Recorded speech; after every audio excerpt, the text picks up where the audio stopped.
एक आवती एक जावती है धीरे धीरे।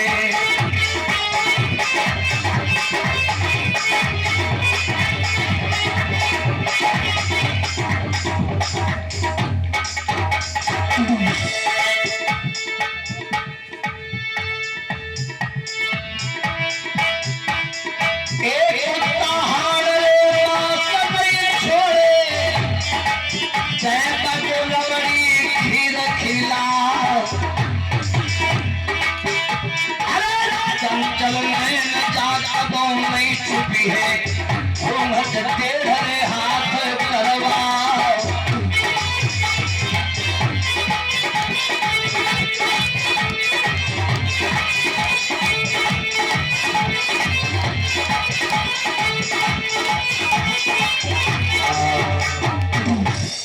जैसे ही महारानी सुनीति जंगल में रो रही थी, अरे भैया उसी समय देवर्षि नारद जी का आगमन होता है।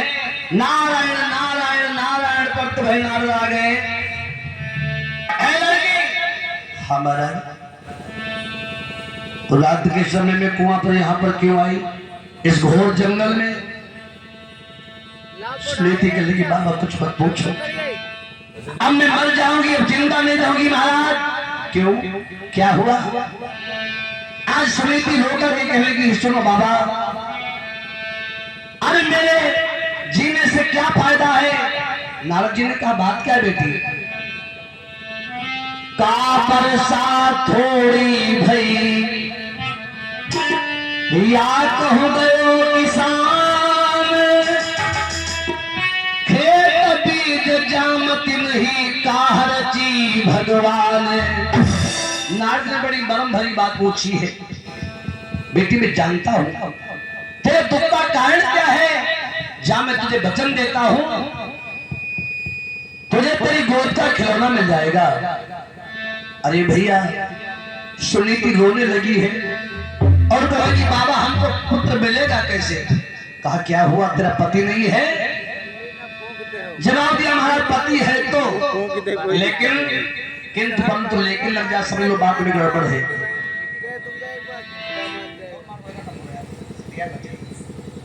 मेरे बंधुओं, रानी सुनीति के लगी है महाराज पति तो है, लेकिन मेरी बात सुनो। 6 महीना गई बीती,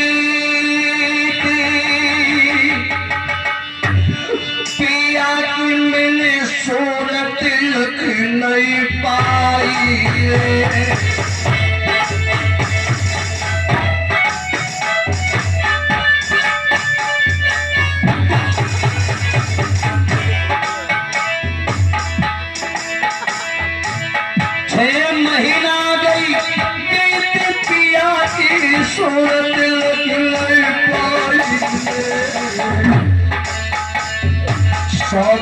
ले हो फसाई पिया मेरी गई तो सुध की सनाई रे।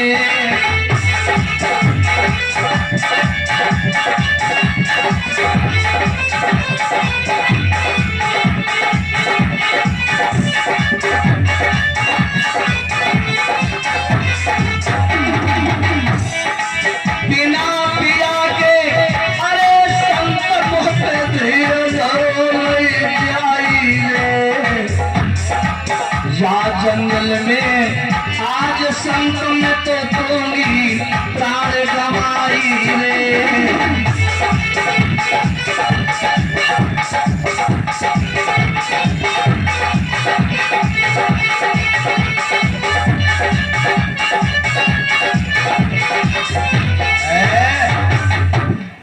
महारानी सुनीति ने कहा 6 महीना बीत गए हैं, मेरे पति का मुझसे मिलन नहीं हुआ, दर्शन तक नहीं पाया, बिना पति के दर्श के मैं भोजन पानी नहीं करती थी।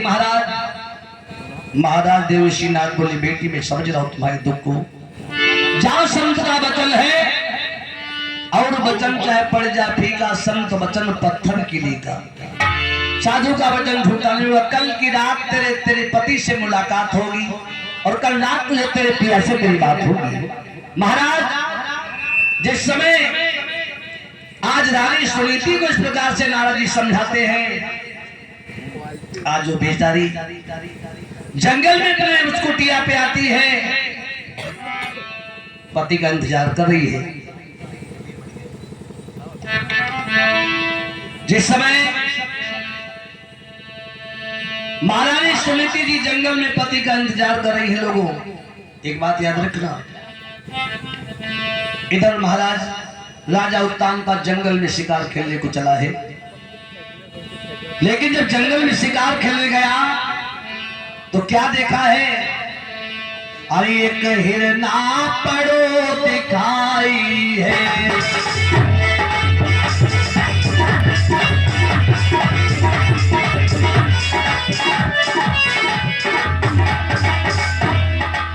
राजा तीनों अश्व बढ़ाई है,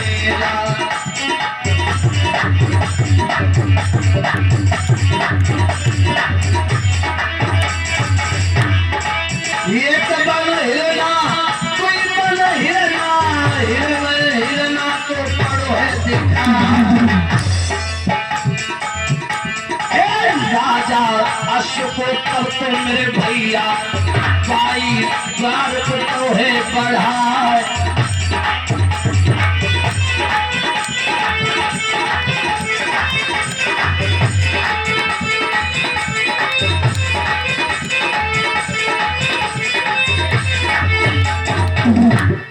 जैसे घोड़े को आज उस हिरन के पीछे लगा दिया, सिपाही कुछ दूर पीछे पीछे गए, देखा, लेकिन कुछ दूर जाने के बाद आज सिपाहियों ने देखा कि धूल नजर नहीं आ रही है, पीछे लौटा, राज दरबार में आदेश किया महारानी से, महारानी राजा का घोड़ा आगे बढ़ गया, जंगल में दिखाई नहीं पड़ा, हम लोग परेशान होकर वापस आ गए हैं।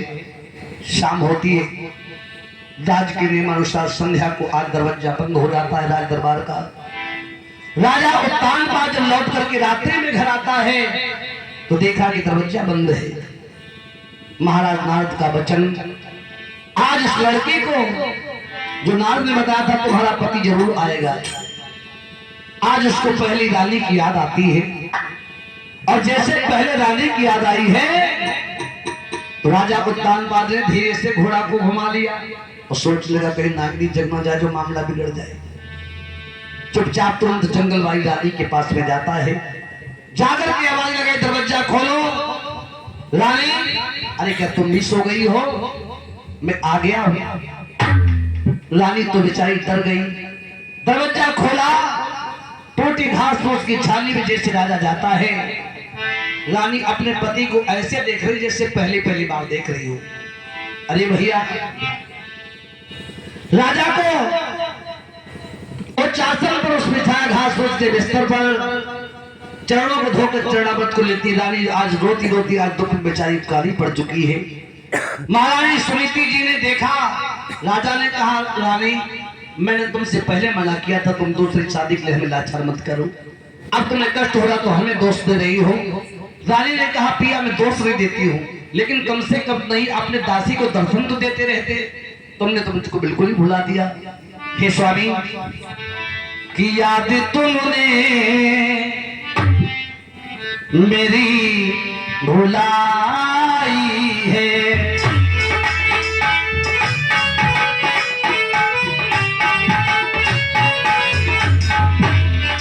याद तुमने मेरी भुलाई है, याद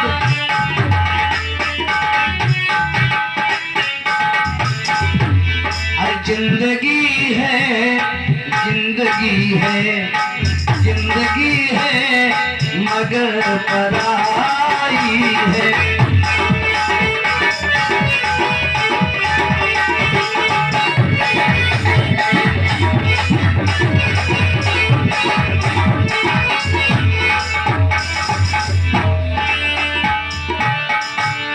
लोग मुझको तो बुरा कहते हैं, लोग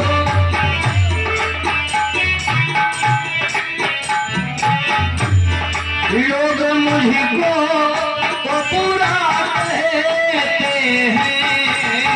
तुम भी कह लो, तुम भी कह लो, तुम भी कह लो, तो क्या बुराई है।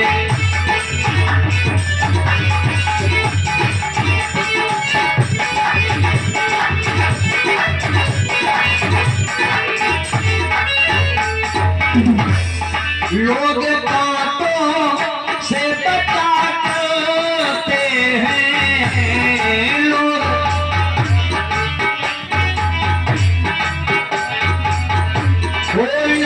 कांटों से बचा करते हैं। मैंने फूलों से तो दिखाई है।